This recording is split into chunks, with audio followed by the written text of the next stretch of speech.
The Coonhound Collective podcast is brought to you by CZ Welding and Custom Dog Boxes. Dog boxes built by hunters, for hunters. Check these guys out today. This is your host, Jason Snellgrove, and I will be your guide as we journey down the road to pleasure hunt or hitting the long trail to those great comp hunts. This is the Coonhound Collective podcast.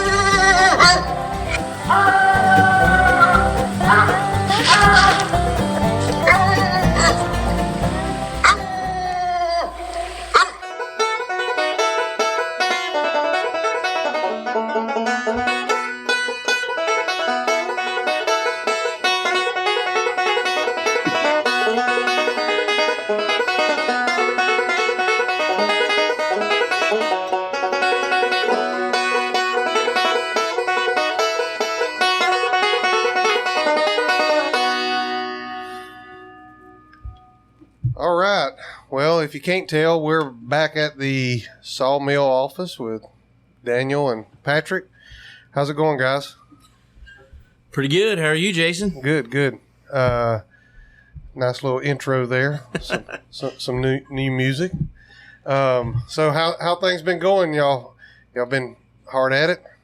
Man, it's been hot. Yeah, it's too hot for me. We're ready for fall. I agree. It is. It's definitely been warm, and if y'all hear a little buzzing in the background, that's because we got the air conditioner running. Yeah, we ain't turning that off. Yeah, no, it's we just have to deal with the background noise because it is. It's been nice and warm. So good to see y'all again. Glad to get together and do this again and kind of talk about some of the episodes. But first, I get so many phone calls and so many messages. Tell me about Frank. Let's have a Frank update. Last time his thyroid was low. He was trying to figure out what was going on. So where we at now with Frank? Yeah, well, first you sent me another podcast here a while back of some guys talking about thyroid, and they brought up a real good point. You know, if you suspect your dog's got thyroid issues, definitely get them tested multiple times because they'll get low and then they'll be low for whatever reason, and then they'll throw them on the thyroid pills, and then they never test them again, and that's not their issue. So with him, luckily, we've tested him 4 or 5 times now. And finally, this last time, we've just kind of upped his dose a little bit by a little bit. And he's getting up closer. I can't remember what he was finally 1-1 or 1-2, something like that. And so, you know, it's not exactly where we want to be, but he's finally above 1. I mean, for so long, it was kind of disheartening. We couldn't get him up there. So I think we found something that's working, and so we're going to test him again closer to fall. But he's doing a little better. We took him right after we hunted him right after we tested him, and he did do pretty good. But 2 singles. Yeah, I think he treated 2 singles, and but I can tell the heat. He's different with the heat, so he's definitely a different dog. He's a cold weather dog anyway. But this thyroid thing, I think there's days that, nights that he just can't hunt as good. You know, I took him the other night. I was going to try to take him to his first comp hunt, and I took him, and it was just, you could tell it was bothering him. I mean, He just wasn't hunting like he was, but on the cool nights, man, he clicks right along. So that may just be how it is for him now. I don't know. Yeah, well, that's good. At least you're on the right path here, and maybe the cold weather get back around here. And I think so. Yeah, I think so. He'll get to clicking again. We'll be in trouble come meat hunt time. Yeah, when it was low, we were going on them. For some reason, that cold weather put a Band-Aid on it because we was going on that one night. It was 14, and he was just, coon after coon, and it's like, oh, he's all right. I think I put a light jacket on that night. Yeah, you might have, yeah. All right, so Patrick, last time we was talking, you have the coon hunting spot connection to find them. Yeah. So what's happening at the feed store? Well, I picked up, I think it's about 600 acres down in Jane. We got to hunt that this fall, or I think he's going to whoop me. We got quite a few more here just outside of the Show. But other than that, we're pretty slow. I keep chasing coon hunting spots and not selling feed. All right, well, that's okay. We'll hunt the coon hunting spots. I know that may not be paying the bills, but at least They haven't fired me yet. Okay, well, that's all that matters. We want to keep you in good graces there. We don't want to lose any of the coon hunting spots for sure. that's important. That may be the most important part of the job. Oh yeah, for sure. Yeah. They didn't tell me about that part of the benefit package when I signed on. Yeah. So you got a young dog. How's your pup doing? Well, she's finally starting to run a track, and she's made some trees, had some coons in them. Will not open on a tree, so we're going to start working on that this fall when I start hunting again. She pushed one 1,000 yards here the other night. Got there, couldn't see, too leafy. We got out covered in ticks, and I thought, this is crap. I'm going home. We're done. And then the other night, fixing to put her back on her chain, had her run around the yard, and she just took off. I thought, what the heck? She never does this. She run over and was messing around, and I shined over there, and she had a coon up a tree. She winded that coon from 60 yards away. Yeah. Have you a layup dog, maybe? There's hope for her. There's hope. There you go. Yeah, well, that's a good thing. As y'all know, before we started this, I was telling you about Jewel. She's kind of doing the same thing your pup's doing, and she's driving a track in there good. She's even treeing some good, but it's just like, you get a couple 100 yards from her. It's just like you reach up and hit a kill switch. Just cut it off. She just stops. She's there at the tree, and I can always find a coon.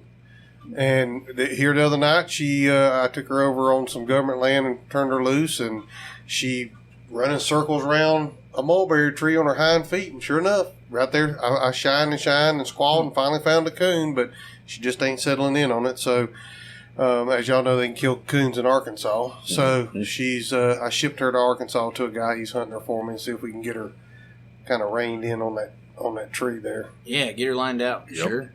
Yeah. Sounds like she's close. Yeah, I think so. We'll see. And the other, let's see, Star's had her puppies. Yeah, some loner puppies. Yeah, we got 3 loner puppies at the house: a blue female, a red female, and a red male. And we had another blue male that I tried to nurse and tried to help along, and he ended up passing away. He didn't make it on me, but anyway, we got 3 healthy puppies. They look good. They really look healthy. The little blue female, she's a good looker, but I'm gonna tell you, I like the blue ones, but there's a red one. Yeah, the male dog in there, and boy, he's growing on me. Brett and I got a bet going. You're going to end up with that one for sure. You're going to keep that one. We kind of have a feeling, yeah. Yeah.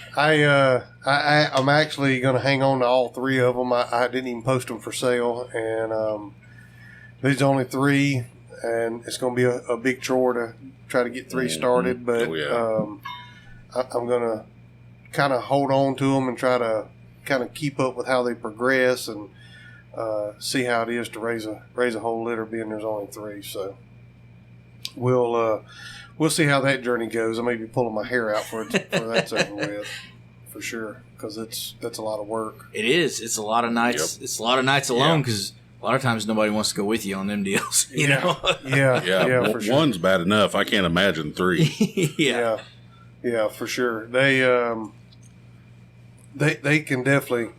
Right now, it's fun. They're cute. They're running around. Mm-hmm. They're growling at each other and growling at the other dogs and playing and jumping and stuff. But when they get a little older, they'll be a handful. Get into that obnoxious stage, start tearing stuff up. Yeah, absolutely. Well, speaking of that, I've got a young male dog there at the house out of Brandon Gaines's stuff, and he's, I don't know, about 4 months old or so, and we call him Okie. Poking Okie, because he's kind of, I guess, hyper for Okie when you first let him out of the pen, but I'll let him just run there at the house for a little while, and he just kind of gets where he just lays around. He's kind of like the old hound dog, kind of like off the Dukes of Hazzard. He just kind of lays around. Lays there in the shade. Yeah, that's kind of him. So we'll see. He's a good looking dog, but we'll see how he comes along and progresses here. Seems like I got a bunch of young dogs right now. Yeah. Star's getting up there in age, so I'm trying to get some stuff to replace her, and got a dog coming. We'll see when he gets here. He's 2, and he's supposed to be comp ready. He's won a couple of casts, so we'll have an update on him. There we go. The next time, maybe. Yeah. And hopefully, and I guess we'll just jump right into this. But we joined Superior Kennel Club. Right. Did you ever join, Patrick? No, I ain't joining no dang kennel club. We're going to put the pressure on him because we got to have a judge. We're going to have to split your entry. We're going to have to give you $10 a piece so you can join. I'm too tight for that $20 bill. $20. Yeah. But can't you hear the squeaking? No kidding. Yeah. But, after, let's see, next week, after recording this, I'll be releasing an interview with Todd Sellers, and he's in on that, and me and him talk about it. And, I really think it's a good thing because, people that don't comp hunt like y'all, it's not the pressure of going to a club and drawing out with a bunch of people you don't like. Me and you, or me and Patrick, or whatever, we can call each other out and we can do it. There's no entry fee, and if we win or whatever it is, 4 or 5 wins, and we want to go hunt at the state hunt, we can. Right. I think it's going to be a good thing to help get some pleasure hunters involved in it. I think. What do y'all think? Yeah, absolutely. When you called me and told me about it, I thought, well, I've kind of thought about something like that before. It's like, I don't want to drive to here or there to kind of fool with it, and especially some of these hunts are getting to be a lot more to enter. And I've heard it said, I don't know how many times, I learned my $20 or $30 lesson. Well, some of them lessons are getting to be more and more expensive, and for a guy who's never been in on that end of the game, it's like, I don't really need to go drive that far with gas this high and lose that much money. So I think it's a great idea. We can just get together and you can call out folks in your area, if you want to get on social media or hunt against somebody and yeah, I think it'd be kind of fun. Yeah, I agree. I think it's going to be fun, especially because get together and get to cut up and have a good time. And we'll have to teach Patrick how to video. He's going to talk trash, but I guarantee you he's going to get that $20 in, and then he will be talking trash whether he's going to win or not. Yeah, I guarantee you. Just remember, when I'm judging, I can be bribed. I like chocolate chip cookies and coconut cream pie. Yeah, but I think it's going to be a good thing. They're getting some members. It seems to be growing. Yeah. So I think it's starting to gain some traction, and hopefully we'll get the word out, get some more people entered in this area. I've seen a couple of people ask here in Missouri if anybody who was in it. So I think it's going to grow and it's going to have some attention to it, just because it don't cost so much. Right, it's $20 for the year and you're good. Yeah. No and it's the one-on-one premise is kind of cool. I think that's starting to take off a little bit. So I think that side of it on its own is kind of neat. You just 2 handlers, 2 dogs, and go at it and see what happens. So. Yeah, you don't have set days that you have to be here in the middle of the work week and get up and go to work the next day. You can have your hunts on the Saturday or Friday evenings. Yeah. And I seen them guys the other day on there said, hey, we decided because it's so stinking hot, we're going to put her off for a couple days. And it's like, hey, yeah, why not? So yeah, I think those guys are in southern Mississippi. I can only imagine. Yeah. Snakes, alligators. I don't envy them at all right now. Yeah. No. That would be way too hot for sure. I've been there, done that. Got the T-shirt. Don't want it back. They can have it. But all right. So since the last time we talked, I have sat down with Lane Denny, Judd Costco, Brett Denny, Junior Laster, Brad Luttrell from Go Wild, Brandon Gaines, Nathan Kaufman, and today is a Thursday. Mm-hmm. So Sean Welch was today. Yeah. So what's y'all's takeaway from those? Any of them? Any of them? Well, I don't know. I think one of the cool ones is Brandon Gaines. I'm glad you really got to interview him. Brandon's just across the Oklahoma line from us, and so he's about as close to the line-ish as we are. And I've never actually... I don't think I've ever met Brandon in person, probably because we don't go to the hunts. But I know a lot about his dogs and his line. Know a lot of people who deal with him. Seems like a really nice guy. What I really like is, on that is BNS English line that he's got. man, he posts the good, the bad, and the ugly. I always appreciate that about somebody, you know, walking into whatever dog he's hunting that night, you know, he'll go live and walking into so-and-so, and you know exactly what they're going to do. I mean, he straight up, he'll tell you, yeah, they looked awful or they looked great. And so I've always appreciated that about him. Well, I went over and met Brandon when I got the pup, Okie, and, you know, Brett Stevens had put me on to him, and Brett said, man, he's straight up. You know, if he tells you that's just the way it is. And that's kind of the vibe I get from him. He's a really good guy, really nice guy, and got some nice hounds. Yeah, when I was looking there for a while, everybody that I talked to was like, well, Brandon's not far from you, you know, go over there and get a dog from him. And every time I'd hit him up, he just didn't have any on the ground or whatever. And I ended up with that Willow Creek pup, and one of these days the stars are going to line. I'm going to get me one of these dogs. Yeah. He raises the big houndy red ones. That's right up my alley. Yeah, man. and they are. I seen Rowdy and Diesel in person, and they are good looking dogs. Yeah. And this little pup I got from him, Okie, he's a houndy looking little joker. Oh yeah. He's going to be a big boy, I think. That's cool. I was excited about that one. I really did enjoy it, and all of them, I enjoy all of them. They just, you know, there's certain things from certain ones. I know, you know, last time we were talking about sponsors and, you know, bass fishing, stuff and sponsors, the way they do that. And the very next interview I done was with Lane, and that was one of the things that he even said. And I thought that was pretty cool because, you know, he was talking about sponsors getting involved with this, and I think there's an avenue coming for them. I think so. Yeah, it wouldn't surprise me. Some of these hunts, they'll be wanting to put their names on something out there. Yeah. So is the MFA ready to sponsor Coonhound Collective? Or you can't speak to that. I have to talk to corporate about that. Yeah, I'll have to look at my advertising budget there, JC. Oh man. Yeah. But So after that, I interviewed Judd Costco, young man. He's 17, I think, and boy, that was impressive, wasn't it? He since interviewing Judd, they had I think they called it the Tri-State or something PKC Classic thing here. Okay. Yep. Oh my God, he won a cash just about every night. Really, I didn't see that. Oh yeah, wow. Man, he was on fire. Putting it on, yeah. Yeah, he's really been on fire here lately. And Sounds like good young man. He's got his head on straight. He's coon hunting. He's gonna go to school after college or trade school or whatever afterwards when he's done with high school. And I really enjoyed interviewing him. He's got a lot of knowledge for no older than he is. Yeah, I mean, just listening to him, you can tell he knows what he's talking about. He knows how to handle a dog. And then when I found out how old he was, I was just like, man, this kid,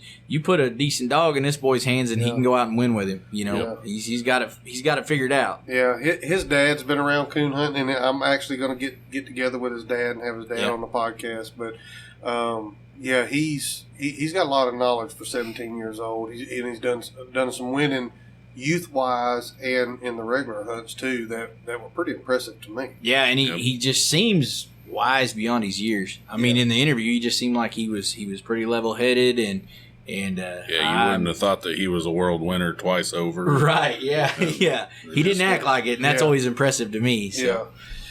Yeah. So after Judd, I went way down south on the telephone and interviewed Mr. Brett Denny. Brett he hunts the Smoking Dan dog for Ike Rainey, the Black and Tan. Mm-hmm. And, him talking about,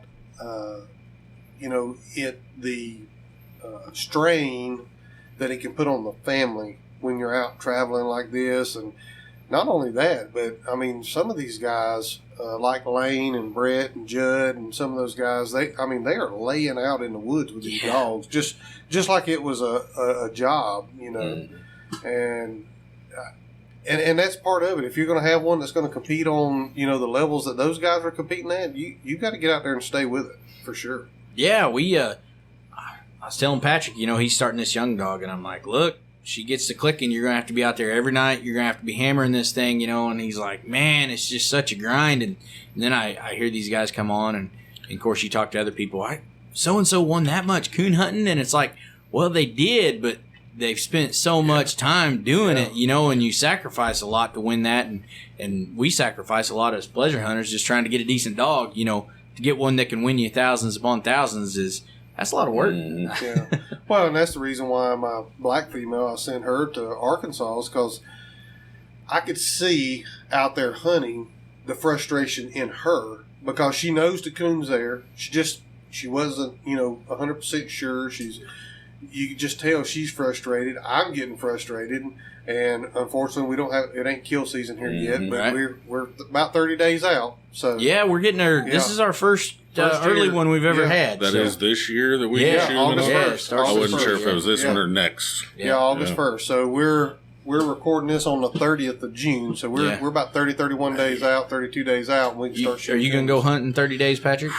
It's going to be hot. We shall see. I got a suspicion the answer is no. But I don't know. I was hunting some of them hot nights up until it got real hot. So we might. Yeah. Well, you know, that's just part of it. You know, especially with a young dog, you got to lay out there with them. And, you know, if you, like with me, I just felt like I was doing her more harm, really, than good, because I could just see the frustration in her. And, you know, I know those guys down there can shoot coons to them. And, you know, hey, you know, for me, that was the best thing for the dog. I want the dog to succeed. Yeah, absolutely. And I don't want her to be frustrated. So that's what I had to do. So next was Mr. Junior Laster.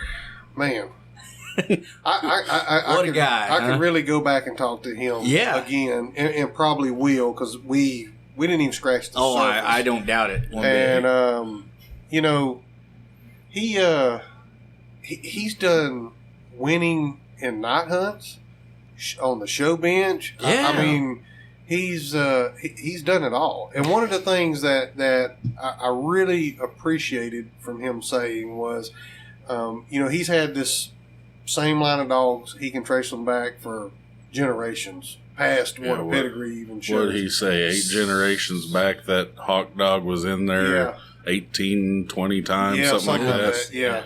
Yeah. And but he said, no matter what, get a dog that you like and hunt, whether it's crossbred or whatever. Get a dog that you like and hunt. You can single register it and hunt in the hunts if you want to, but just get something that you like and go out and hunt.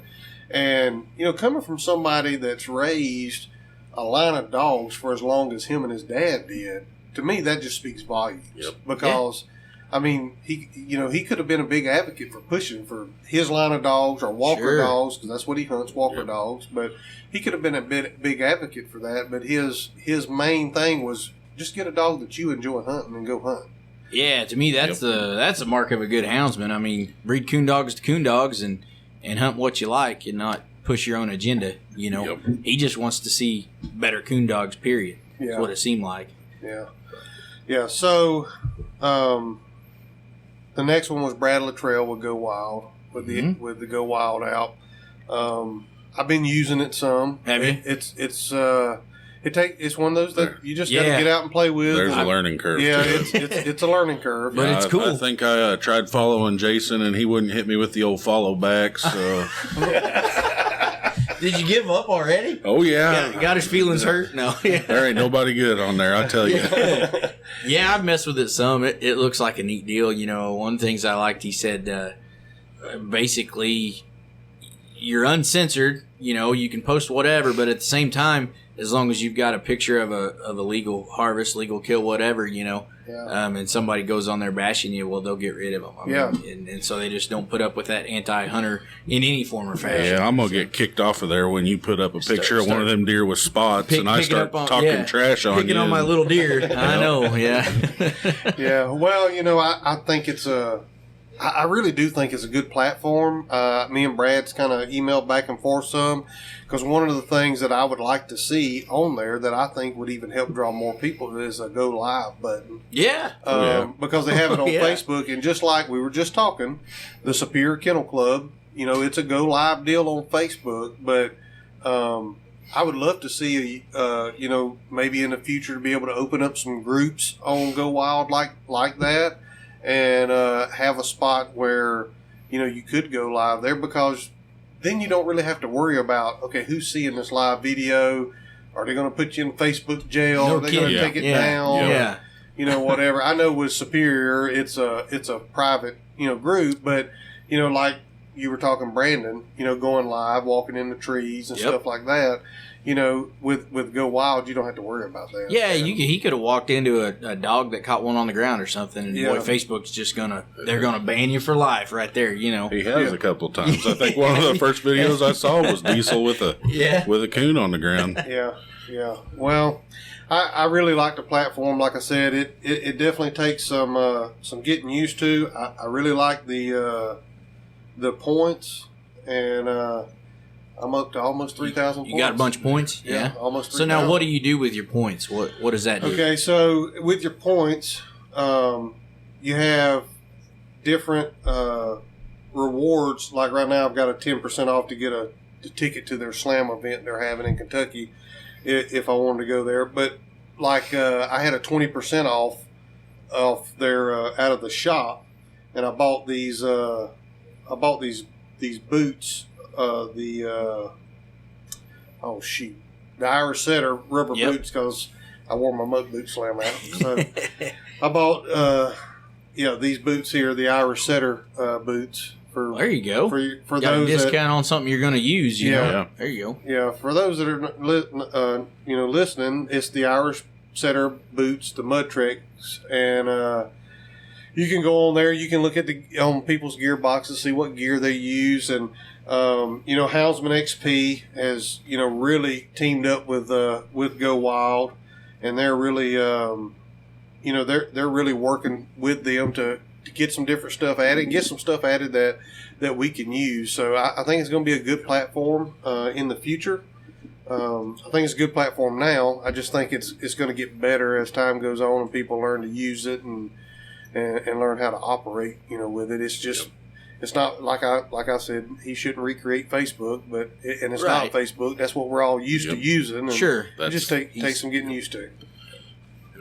Yeah, it's going to take me a while. I'm not they say us younger, which I'm not as young as I used to be, but they say we're supposed to be technologically advanced, and I don't agree with that. Firm believer that change is bad.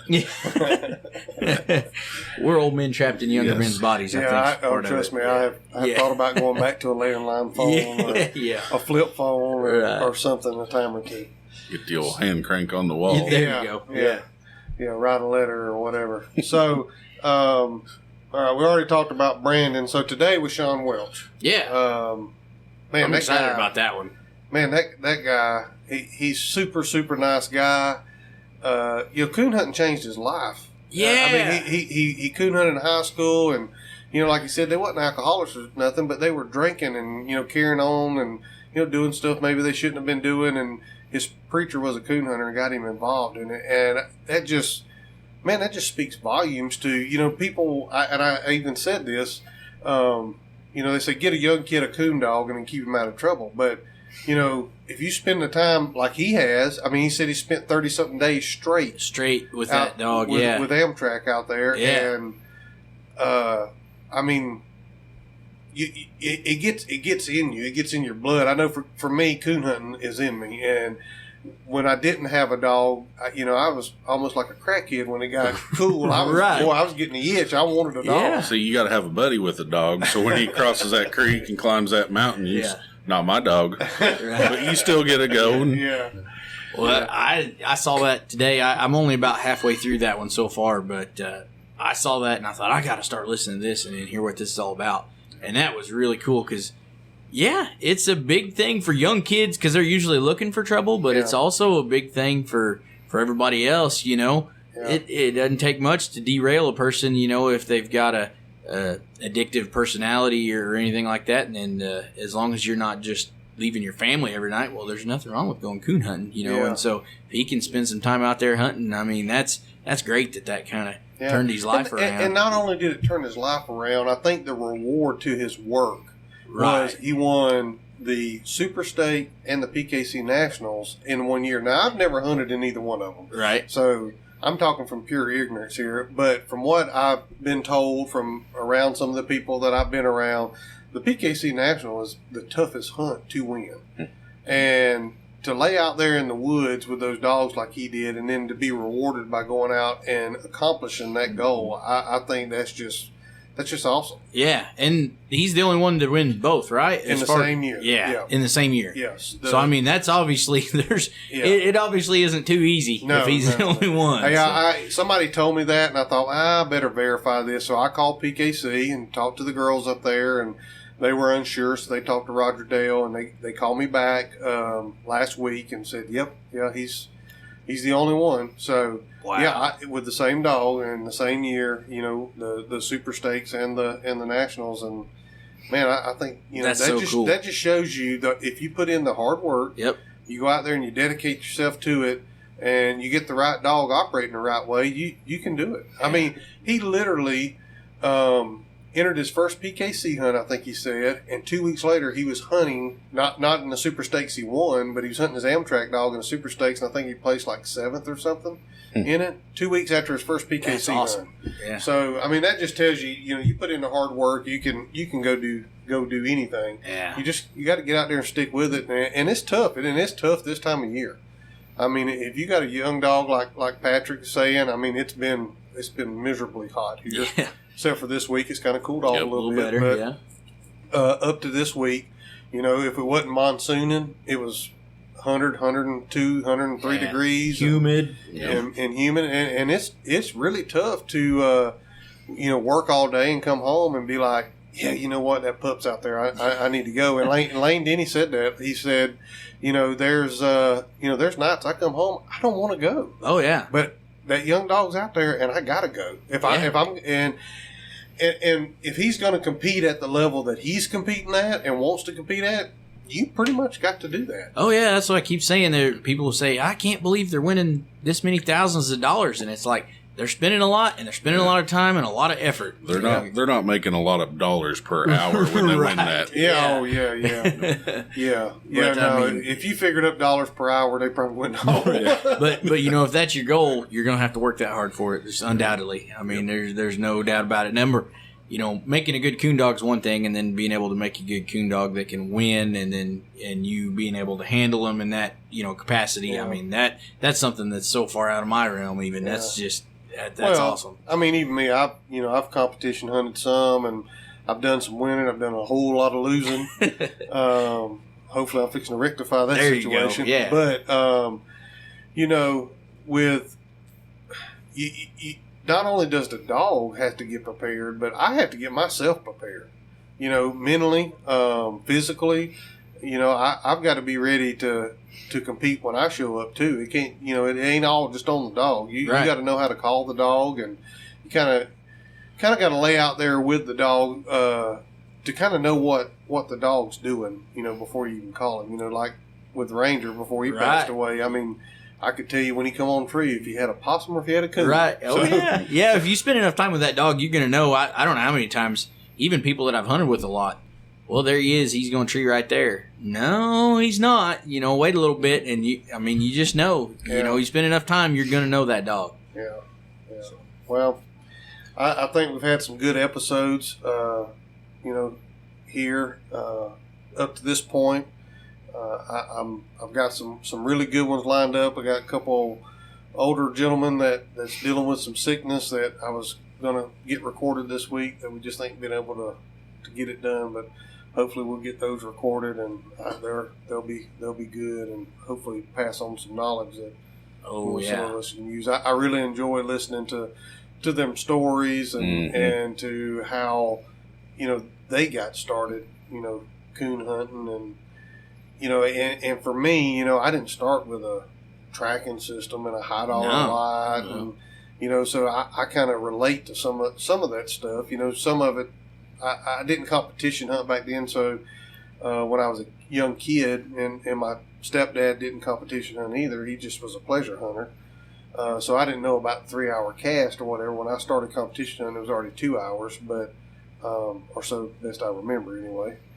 But I just think it's cool because I can relate to them, because I hunted until I was in my 20s with no tracking system. Yeah. Whatsoever. I think I was probably in.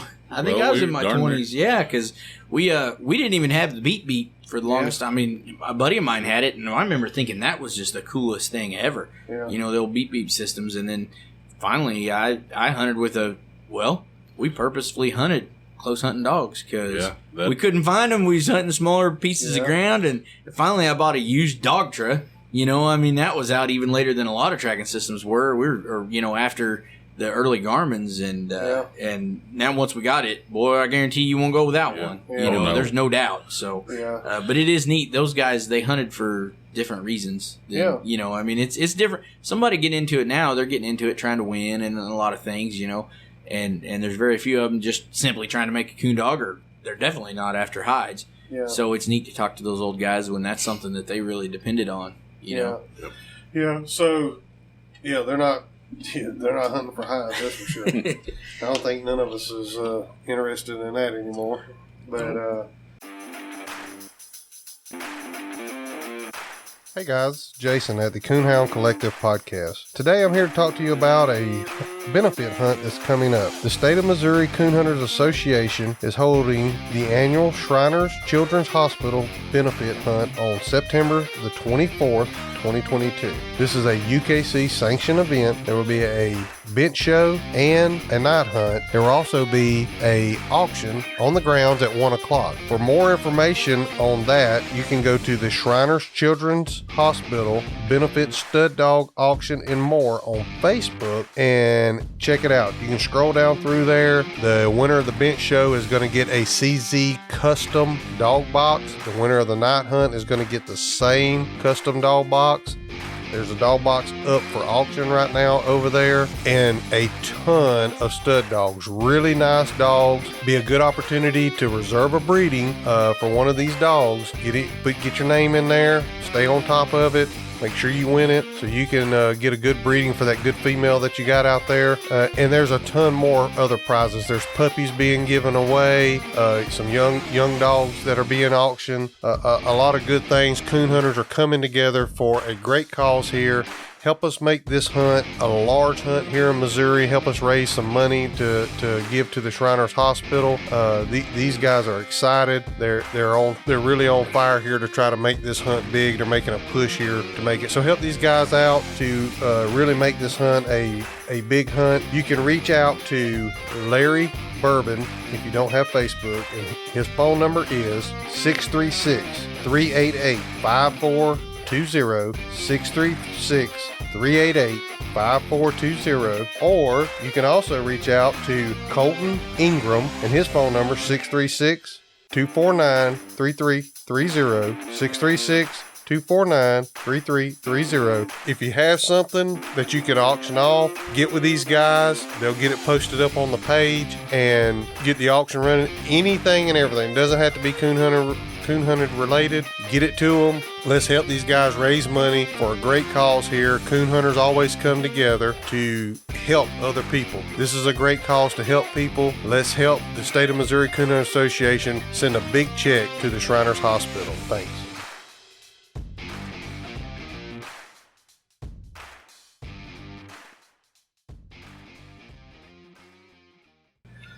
I like to kill a few for a young dog, but they just hides ain't worth nothing nowhere. No. So. Yeah, it's a sad deal. No, you can't even get people to take them at the meat hunts. Yeah. Go to the meat hunt and nobody wants them, you know. So I mean, it's okay. You're helping the turkey population. I'm a big proponent of that, but we're not, you know, coon hunters as a whole. We're not making a dent like the trappers did. So it's a different time for sure. So not to get off coon hunting, but how'd turkey season go? It went good for me. How'd it go for you, Patrick? Tell us about your turkey season. Well, if I had a better guide, I'd have killed me a bird, I imagine. Old Daniel here, we went hunting. We hunt every turkey season, every chance we get. And I decided to put a little hindrance on me. I got an old Harper's Ferry original to 1818 that's been bored out. So I figured I'd hunt with it, and it limited me to about 20 yards. Me and Daniel's wife, we was sitting there in the field edge, and he had these turkeys coming. They come, 400 or 500 yards just straight to us. Yeah, something like that. And then about 40 yards out, they're around a little bend. We couldn't see them. They duck up in the timber. me and Ashley, we went running to this high line and got set up, and they crossed it about 30 yards out. And I'm telling her to shoot, and as she shoots, I go ahead and just risk a shot anyway. And it was too far for me, and her bird went running off over the hill. So that was about the only time I pulled the trigger all year. I think so. Yeah, I said, well, I know why you missed. Why Patrick missed. I asked my wife, why'd you miss? She said, well, I think I just got excited. So, and then a little later in the week, I tried to get him a bird. So later on, I've got a little bitty piece of ground I hunt, and luckily it's full of them. And so I got to call. I actually saw a lot of birds this year. Missouri's been hurting, and I really think a lot of that's due to there's too many of them nest robbers out there. Yeah. And so, but luckily I saw a lot of birds. I got to kill a really good mature bird this year, and then later I got Ashley her redemption. She got a double with my cousin, and so they got to kill birds. And so really everybody that I took got to kill a bird except for Patrick. Like I said, if anybody's a turkey guide, I'm looking for a better one. Yeah. So I'm gonna have to take Jason next year, and he'll show you we can kill birds too. Well, next year we're gonna get together for sure. My daughter is, I don't know why, but she's wanting to kill a turkey. Well, man, I mean, coon hunting is my passion, but if there were no coon hunting, it would be turkey hunting, and everything else, it can just wash down the creek for all I care. Yeah, pretty much. I'm going to bring her and my boy over, and yeah, like I told you, I mean, yeah, if I could kill one, that'd be fine, but I'd be just as happy if they kill one. I video it and put it on the YouTube channel, because they, I don't know, she got the itch to kill one, and she kind of told me late, and we just couldn't make it work out, but we're gonna get her over here next year, and let's do it. Absolutely, get her to kill one. Hey guys, this is Jason over at the Coonhound Collective podcast. Is your dog box starting to get wore? Maybe it's starting to get a little cracked like mine is. Maybe you've just been thinking about it's time to upgrade to a new box, but you've asked your buddies and you're just not real sure what direction to go in. Well, let me help you out here. Go check my friends out at CZ Welding and Fabrication, custom dog boxes and aluminum products on Facebook. You can check out all their custom work they do there and their designs that they do. If you don't see something that you don't exactly like there, reach out to Nathan at 540-810-5439, 540-810-5439, or send him a message through the Facebook page. I bet he can fix you up. Don't wait till fall to get that new dog box. Go ahead, get that dog box now. Get you something looking good in the back of your truck that you can be proud of and that you can haul your dog around in comfort. Check my friends out at CZ Welding and Fabrication. You won't go wrong. Dog boxes built by hunters for hunters. Get yours today. CZ Welding and Fabrication. Well, I don't know. It's kind of child abuse getting them hooked on turkey hunting. It's like getting them hooked on coon hunting. It's just not, as bad. Not quite as bad. Not as bad. Yeah. It's not as expensive, is it? Yeah. Well, so I think we said August 1st we can start killing coons in Missouri this year. Yep. First time. And then it kind of shuts off for the start of deer season, and then back up like mid-November, right? Yeah, November 15th is August 1st to October 15th, I think, and then goes out for a month and comes back in. November and then 15th. we've extended our end, right? It goes past the end of February, I think now. End of February or something. So we got a little better kill season. So that's gonna help on some young dogs. Yeah. If the heat will subside a little bit. Yeah. Us big boys, it's rough on us. Oh, yeah. I don't know who you interviewed one time, but he said I'd much rather sweat to death than freeze to death, and I thought that guy's crazy. I tell people all the time, you can always put more layers on. There's only so many you want me to take off. That's right. Well, my wife always says, "Ain't so much I can take off and not get arrested." Yeah, so, there you go. Yeah, I agree. I like it to be cool. I mean, I don't want it to be down in single digits, but I would rather it be that than 100 degrees. Yeah, sure. But I'm looking forward to the fall, and this year's second year for bear season in Missouri, and I got drawn for a tag. I know, that's so exciting. I'm pumped. I got the letter as I was leaving the house to come meet y'all. I got the letter out of the mailbox. I'm so jealous. That's cool. Yep. And got drawn last year. I put in, didn't get drawn. I was bummed. So. I still think you ought to run it with the dogs, just not tell the old game warden what he don't know won't hurt him. You got any dogs trashy enough to try to run a bear, Patrick? maybe. I might. Yeah, boy, I tell you what, I wish we would have a bear season that we could run dogs here in Missouri. Oh, man. I'd be hooked on something else. Yeah, I was going Yep. to say, I don't Yep. know that, one of them, those guys you interviewed there talked about having bear dogs and how much it cost. And I thought, I better not ever try that because I'll be hopelessly addicted. Yeah, that was Nathan. Yeah, and, before we get out of here tonight, I got the dog box that he built me, and I'm take a look at it. He's a good guy. I appreciate him building that dog box for me, and them dogs he's got, they got to be tough. Yeah. To mess around with a bear and just, one swat could be bad on a dog. Oh, yeah. Sure enough, and cost you lots of money. Yeah. Goodness, yeah. Yeah, I ain't got dogs worth enough to take to the vet after they get swatted. Yeah, but yeah, I'm excited about that. I've already got some feelers put out there, and hopefully old Brett Stevens is going to help me get on a bear. Get on a bear? There you go. He's got some eyeball down there close to his house, and All right. I've seen it. There's been a boy up the road from me. He's got a bear on video in the tree in his front yard. Wow. He lives literally right around the corner from me.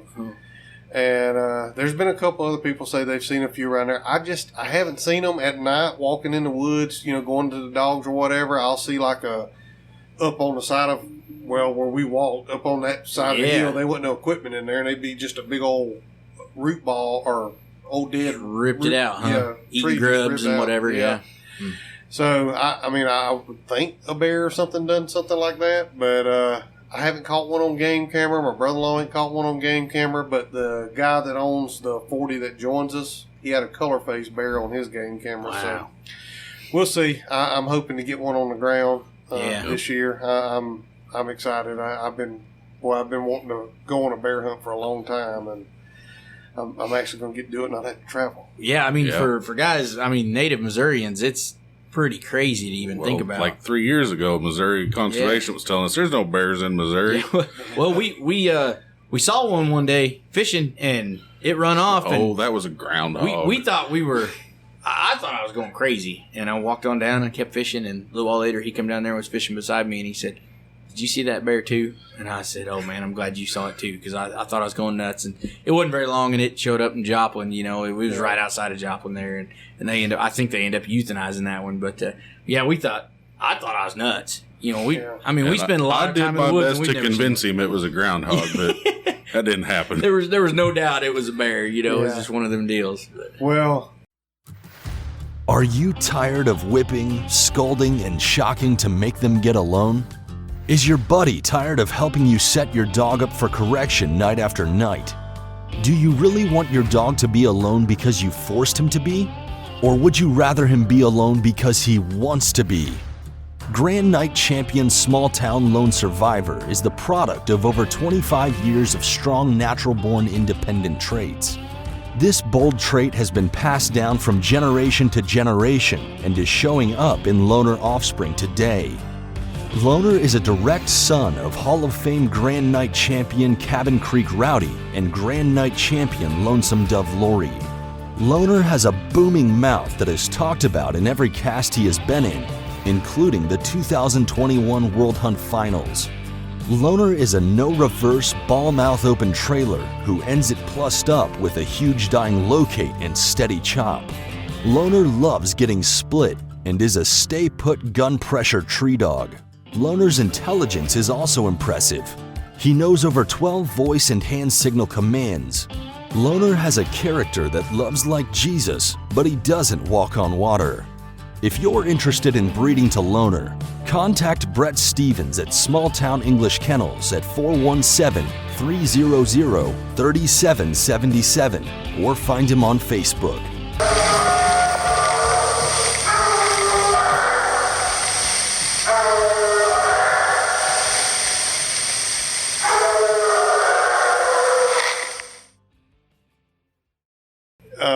We'll see what happens. Hopefully I can get one down on the ground, and maybe have some taxidermy work on. Get some bear grease. Yeah. I can't wait to walk in the old clubhouse up there at Aurora, and Jason's wearing him a bearskin suit. I was going to say, you can't weigh in that bear on them poundage hunts to try to beat us. I don't think you can do that.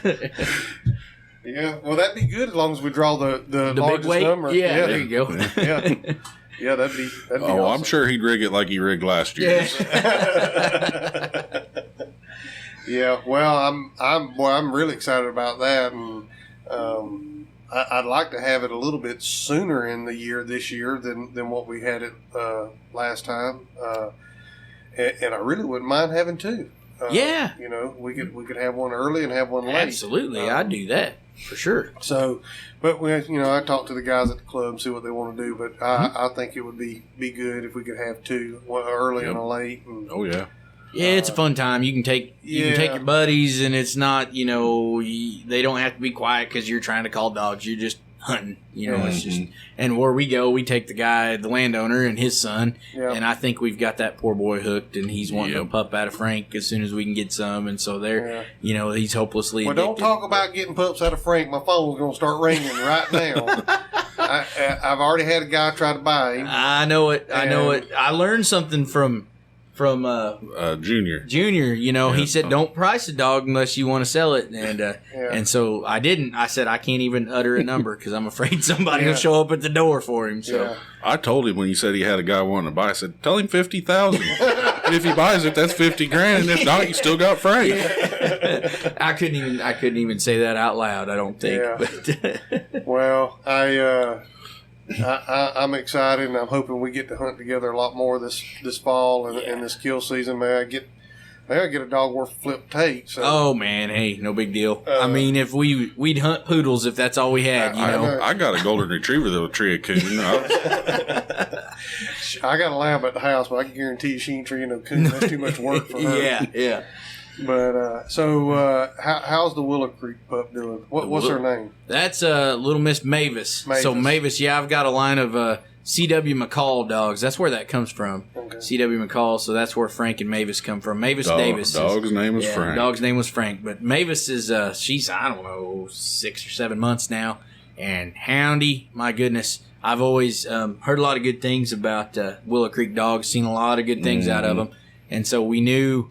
If I was going to breed Frank, it was going to have to be a bang-up female. And so I thought, well, I need to just get one and get her started on my own and just, kind of get my own dogs here. And so I think she's been out 3 times, and she was real timid at first. I was kind of worried about her. I didn't know how she was going to be. And I tell you what, nothing turns the dog around. A lot of people tell you, quit letting your kids play with your dogs, quit letting them, wool on them, don't pet that dog ever. And I couldn't disagree more. I mean, that dog was so timid and shy.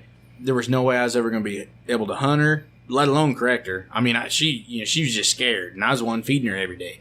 And man, let them girls wool on her, let them out, let her play every night, mess with them as much as you can, and she's turned right around. I mean, I'll holler at Frank real gruff, and well, she don't even bat an eye. Used to be she'd be balled up in the corner, So we took her out. I think it was her 3rd night out, and they told me she's going to be a ground pounder, and that's exactly what she did. She run in there and struck a track, and Frank opened on it some. I think it might have even been a little cold for Frank. I don't think he would have fooled with it if he's by himself, but he didn't want to be outdone by the pup, I guess, and she run the track, and she never did get it put up. And so we end up calling him off of it. But yeah, she likes to trail. We've run some drags with her, and she's done excellent with the drag. So I'm this fall, it's going to be like just puppy 2.0 back when I had Frank started. Man, I was every night, or I'd wake up at midnight and I'd get up and go get the dog and go hunt. I'm awake and that dog's just sitting out there wanting to go. So that's probably what's going to happen this fall. I'm going to be MIA quite a bit. Well, that's what it takes to get one going. When you got one about ready to come on, and especially with the kill season starting early like it is, you get one ready to come on. It's you just pour it to them. Yeah, absolutely. And that's what it takes. So that's good though. That's good. And I mean it's tough, but there's nothing more rewarding than seeing one of them young dogs with the light bulb just come on. It's like, hey, you're finally figuring it out. Well, I tell you, when Ranger really started coming on, and I mean, he was still slipping up. He'd tree a possum here or there or whatever, and I mean, I think he would have made a decent dog over time. But boy, after all the hours I put in with him, from the time he was a little bitty puppy when I got him from Michael Barnes to the time he died, all the hours that I put in with him and stuff like that. When he split treed that very first time and had a coon by himself away from that older dog I had, I wouldn't have took a farm in Georgia for it. Yeah. I'm telling you. Yeah. Boy. Proud papa moments. Man. Yeah. First night June made a tree. He's talking about them tree balls uprooted in your place. It looks like a bear's been on mine, because there's some oak trees, about 12 inches in diameter. I knocked over getting to that tree. Getting in there to that dog tree, Yeah.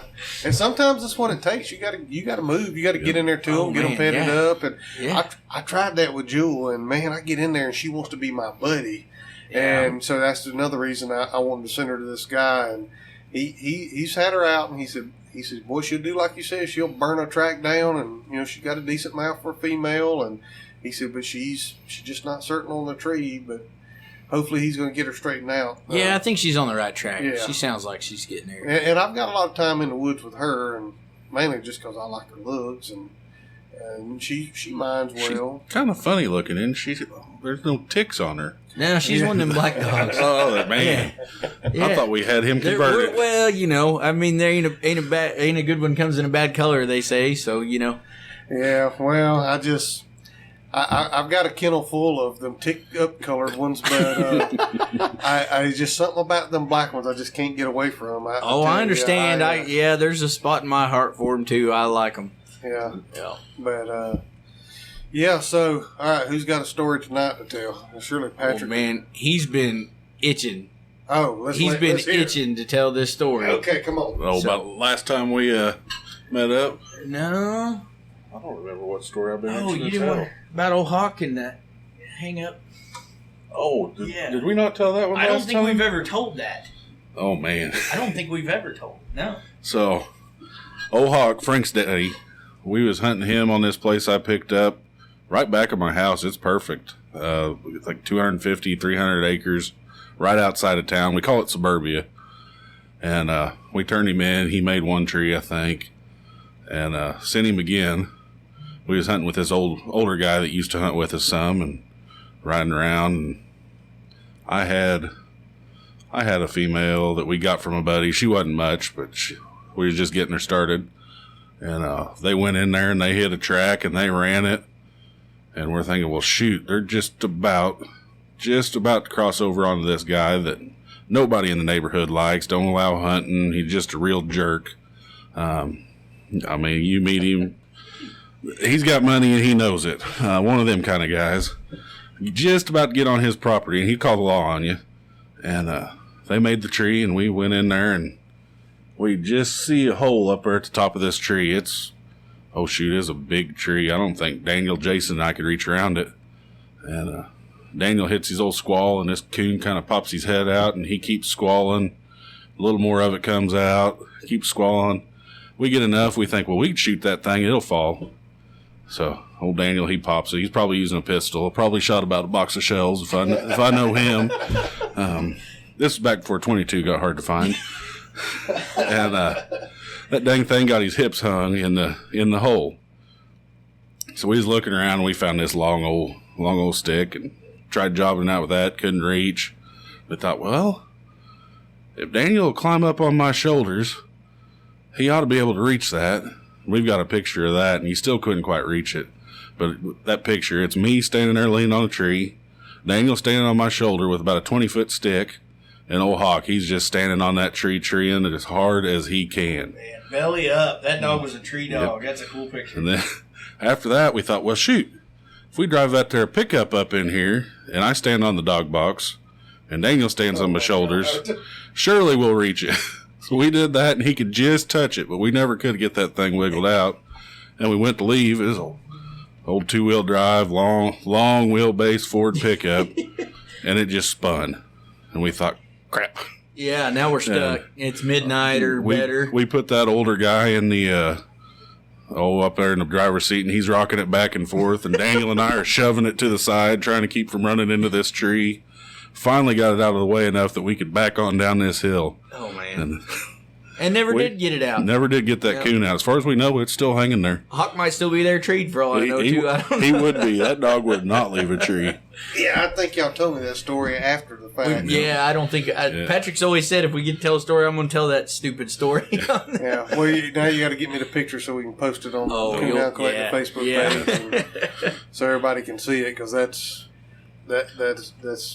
sounds like something y'all would do. It does. That's I got another one for you. Okay, lay on. No. Speaking of that dog not leaving a tree, me and old Daniel, he hadn't had him very long. It may have been the first winter you had him. We delivered wood to a buddy of his. It was about 5 degrees and snowing. He lived right by this little creek access.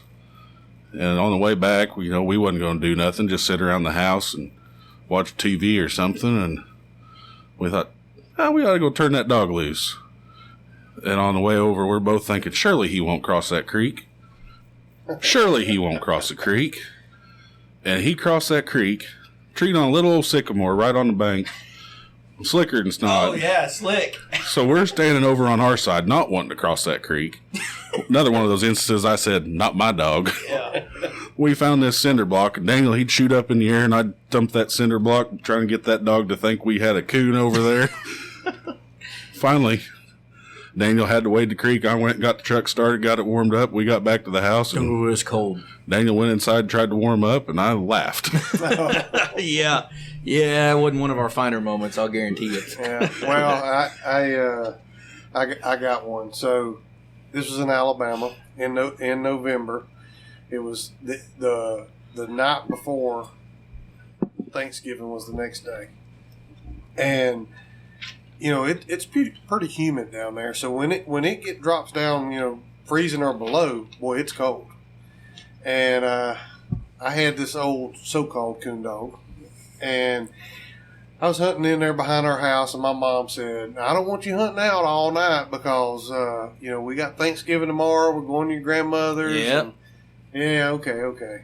So I thought, well, I'm going to just, I'm going to go make one dump. That's Famous last words right there. So, I had the dog I had was a trailer dog. He was one of them you build a fire and you waited on him to get treated. It was cold. So I built me a fire at the back of the truck, and he finally come treed in there, and I thought, man, boy, that sounds like he's down there in that bay. And so I kind of kicked dirt on the fire, put it out, and I started to him, and I had hip waders on. Sure enough, I got there, and there was a little island out there on the bay, and that's where he's treed, and I see the coon. Hey. And he ain't coming, and if he's got the coon, he ain't coming. Right. So I shot the coon, thought, well, he'll kill the coon, and then he'll come. Get bored, come to you. Yeah, no. bring it to you or something. No, he still wouldn't come. And he started to swim away from there to go hunting again. And so I started out there across to him. Oh, no. And it was about chest deep. And I got the dog caught. And when I got back to the truck, I rebuilt my fire there. And when I pulled my hip waders off, my socks was froze to the inside the boots. Yeah. Boy, I'll tell you what, that's probably the coldest I've been. Yeah. Even living up here, that's probably the coldest I've been. I imagine. Man. Yeah. Man. Yeah, that was not fun at all. Well, we've done it again about an hour. Yeah. So, hey, I appreciate y'all meeting up with me. Hey, thank you for having us. Yeah. This is fun. Yep. And we're definitely going to do it again. Yeah. For sure. I enjoy getting together with y'all and talking, and hopefully this fall we'll get to hunt together a lot more. Yeah, we're going to make it happen.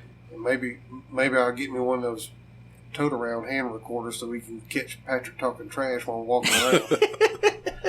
You wouldn't be able to air it.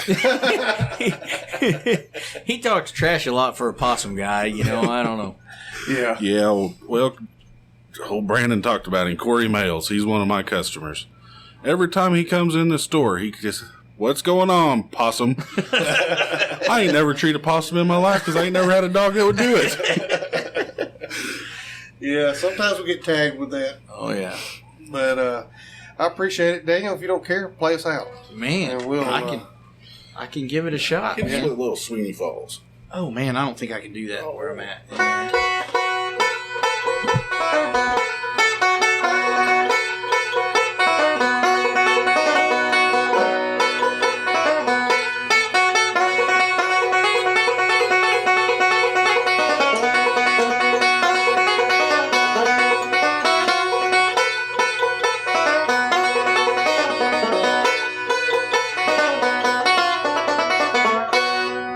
All right. Thank you for joining us again this week on the Coonhound Collective. Daniel, Patrick, thank you. Appreciate it, and we'll do it again. You bet. Yep, let's go look at a dog box. Yeah. Thanks, guys, for listening to the Coonhound Collective podcast today. We really appreciate you taking your time out of your day to listen to the podcast. If you don't mind, head over to Facebook and give us a like, and head over to Instagram and give us a follow. It's both at the Coonhound Collective. Also, if you would like to reach us here at the Coonhound Collective, you can reach us at thecoonhoundcollective@gmail.com. If there's someone that you would like to hear on the podcast or a product that you would like to hear talked about, please send it to thecoonhoundcollective@gmail.com. Thanks again. Have a great day.